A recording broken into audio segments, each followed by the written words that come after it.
got 2 left. James, your next 2 acts, they're all going to SF together, so they're working on their stuff. You guys are going to love this guy. He's usually the co-host of this show here. Don't get bored of us and leave. And he's very funny. He's like, if Mad Max was a movie about a guy that was in front of his computer all the time. That's what he's like. He's honestly one of the funniest guys the planet knows. You guys are going to love him. Please welcome David Dineen-Porter, everyone. David Dineen-Porter.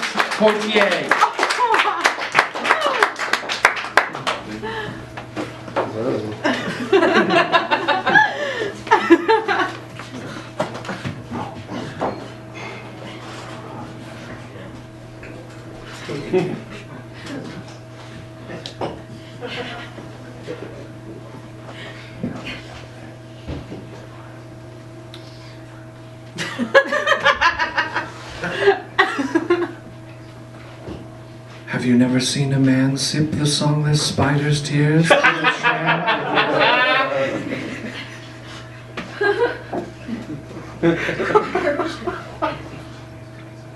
Do you know why they call them the songless spider's tears? You can speak, it's okay.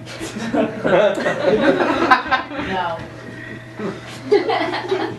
Your Irish friend says no. It is because when you sip them you cannot speak, observe, or sing, I should say, the songless spider's tears.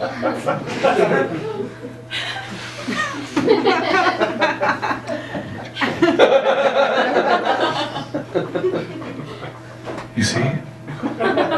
Why did I try a bit of reggae, you think? Right? That's what you're thinking. Reggae comes out very easily. Surely the liquid smooth tones of reggae would escape the throat. Come, old man. Old man, sing the reggae.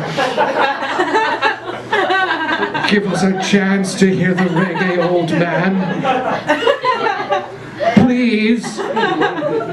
Before we go to war, let us hear one final reggae. Well, let's just put it to the test, shall we?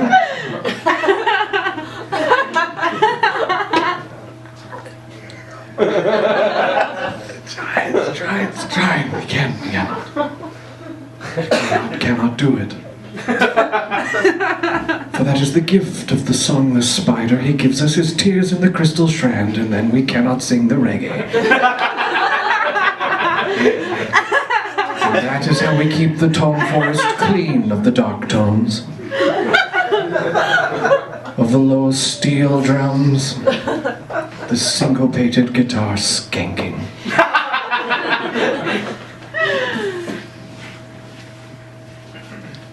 You all recognize me, I can tell. You've seen me on your family's crest, some kind of memory from a previous iteration of your family. He looks just like my grandfather. Well, I was your grandfather's grandfather. Before he was even yours.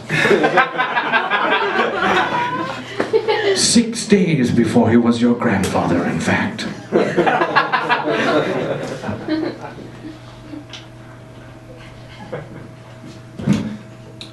You don't know much about me in this, I understand. I was born a long time ago.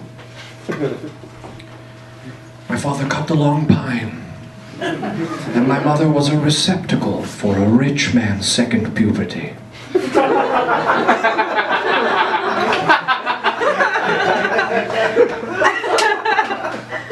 And were both killed in the great bursting of the vesicles. When all the vesicles laid open their moistures, and the entire dry town was coated with a thick secretion of justice.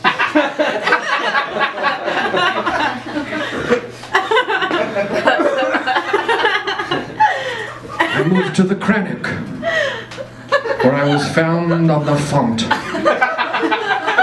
A man gave me a shaved egg just because I told a lie. wasn't even a very big lie. I showed him my leg and said it wasn't mine. When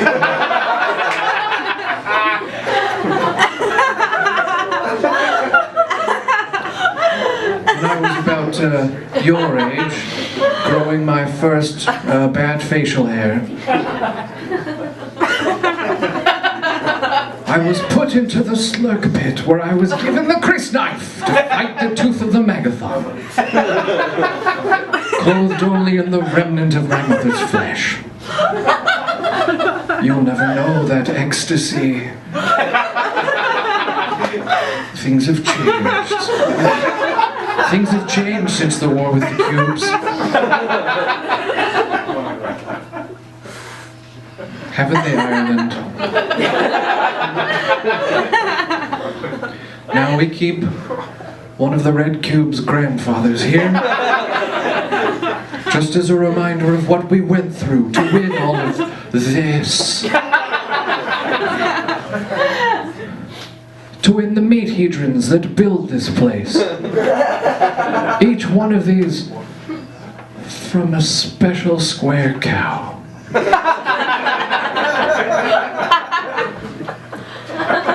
If there's one thing I want you to know before I go, it's that long ago I was in the entertaining business. Did you know that?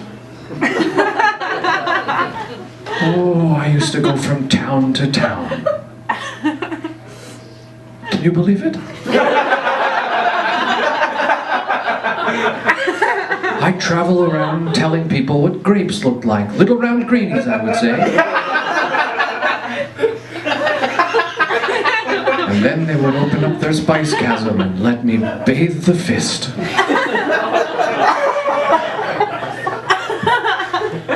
One day I was in such a village. Little round greenies, you could hear me saying, running through the village. When someone overheard me. Take him to the Bird King, I heard behind me. And 2 men took me to the man-majesty of Awiwa, the king of the Pepino birds. There in his... calm down. There in his menagerie, I met many like me, entertainers, some jumpers. And Awiwa waved a wing, and one of his keepers came and took me and said, "You may now perform your stand-up comedy routine." And so I gave it my all. White boyfriends and black boyfriends, I said, don't have the same notion of what is a good way to have a date.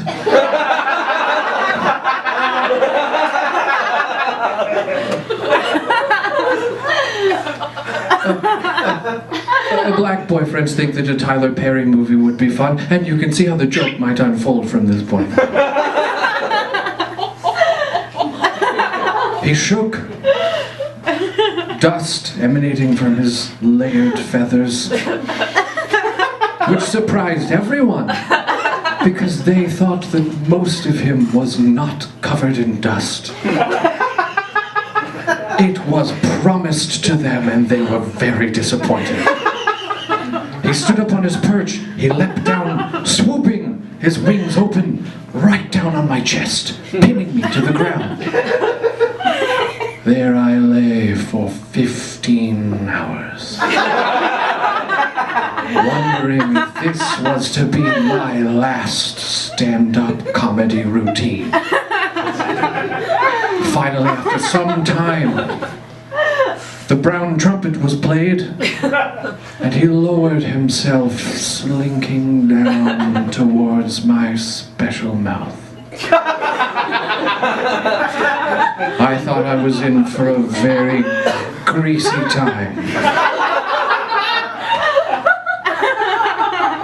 But instead, he let me lick the beads from his butterbeard.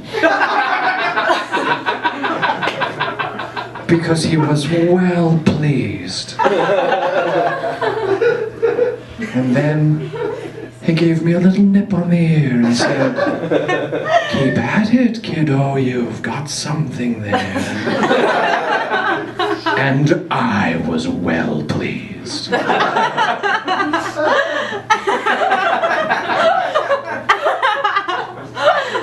the next time you take a look at your family crest, bring it out, dip it in milk,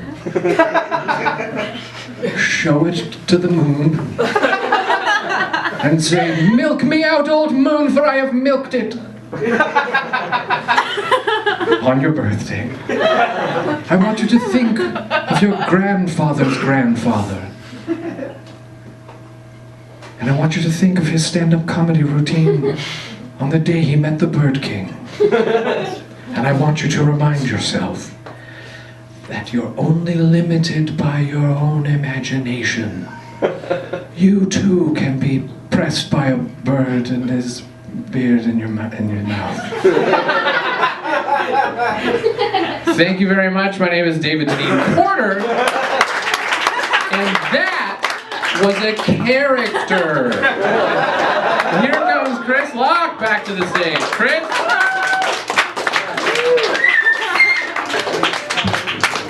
All right, keep it going for David Dineen-Porter, everyone.